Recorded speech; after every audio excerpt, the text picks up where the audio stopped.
Today I want to talk about selling your home and whether or not you should renovate your home or sell your home as is.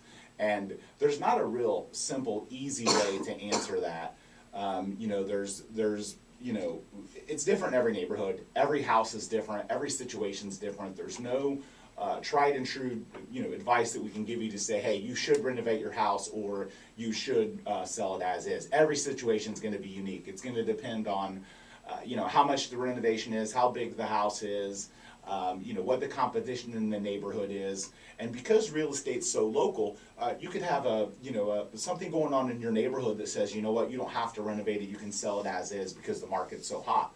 On the contrary, you could have the opposite of that going on in your neighborhood where it could be, it's a real struggle to get a home sold in your neighborhood, or there's a lot of inventory and you need to upgrade or renovate your house. But some key things to keep in mind. When you're selling your own home, sometimes you forget, how old certain things are. You get used to things. You get used to that kitchen that, you renovated, 10 or 12 years ago, and you think, oh, we've got a newer kitchen, and it really isn't anymore because enough time has passed. So you kind of got to step outside your own house, look at some other homes, get some feedback from professionals. Great real estate agents, we look at houses every day. It's what we do for a living. So it's very easy for us to walk through a house and say, hey, I think you should do this or that to remain competitive. But when you're living there every day, sometimes you forget about certain things. Another thing that to keep in mind when it comes to selling as is or renovating is the time that it will take to renovate.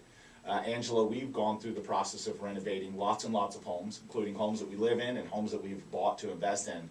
How often do you underestimate the time it's going to take for renovation? Quite often, especially during the summer months where it seems like the construction crews are super busy, and so it's hard to find good labor, but also the time that it takes to finish everything seems to always take longer too. And especially if it's something that requires a permit, because then you're dealing with not just the contractor and their timeline, but you're also dealing with the obstacle going through the permit process. And right now, I think just in just about every county that you could be listening from right now, they're pretty backed up. It can take a while to get a permit. Right. So a lot of times people will say, oh, it's the summer, I want to sell my house before the summer, but I need to do some work to it.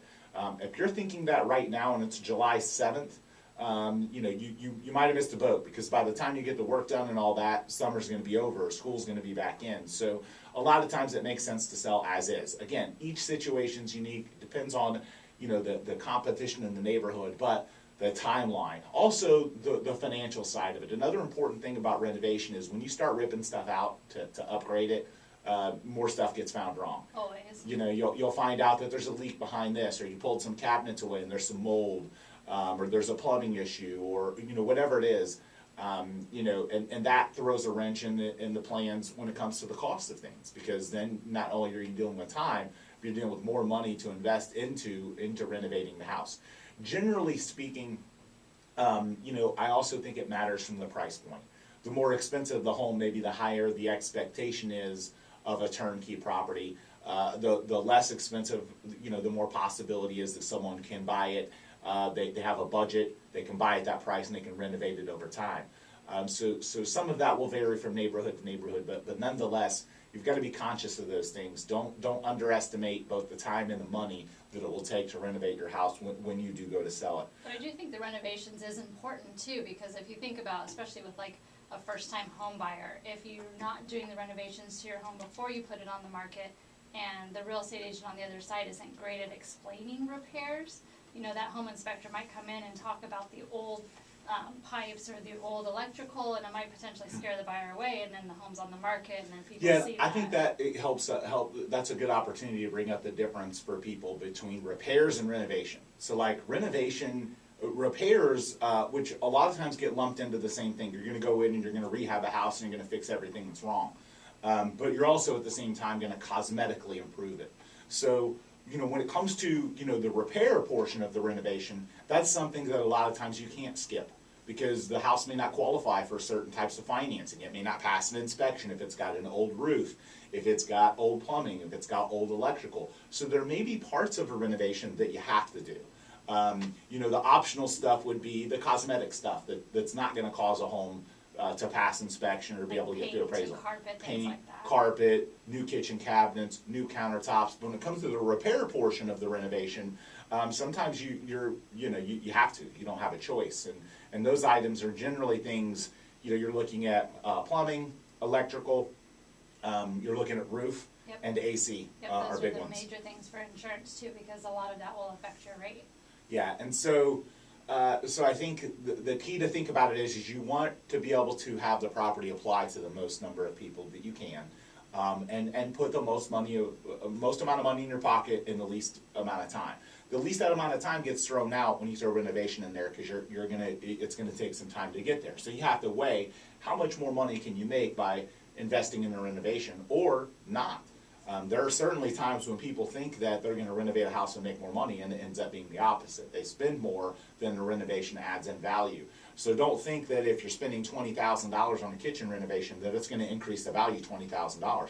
It's why before you get to the process of spending that money, sit down with an agent and say, here are the things that are wrong, that need repair. Here are the things that I'm thinking about upgrading. What should I do? And a great agent's going to be able to guide you to make the right call, whether it is, all the repairs, some of the upgrades, all the upgrades. They're going to help you spend that money to get the most return on investment. So speaking of the insurance side of things, when it comes to selling a home as is or buying a home as is, obviously we talked about the pros and cons as a seller from a standpoint of actually selling the home or putting the most amount of money in their pocket. What are some obstacles that come into play, when it comes to as-is properties from an insurance perspective? Yeah, especially from the buyer side. Oftentimes when you guys are negotiating contracts, you can ask for the seller to do repairs, or you can ask for some type of credit or reduction in the sale price. So we always like to talk with the buyers during that process before they make that decision, because if they opt for getting a reduction in price or some type of sales credit, they need to understand that the insurance may require a physical inspection, or they might require an inspection report. And so some of those major items, like you talked about, the electrical, the plumbing, the roof, the AC, could limit the carriers that we choose for insurance with the client, because if those repairs are not done, then that carrier may not allow for that home to be insured through that carrier. Yeah, and we hear a lot of times, because of those repair issues, the house can't be insured. And we know that that's not fact. That's unfortunately real estate agents or home buyers not knowing what they're talking about.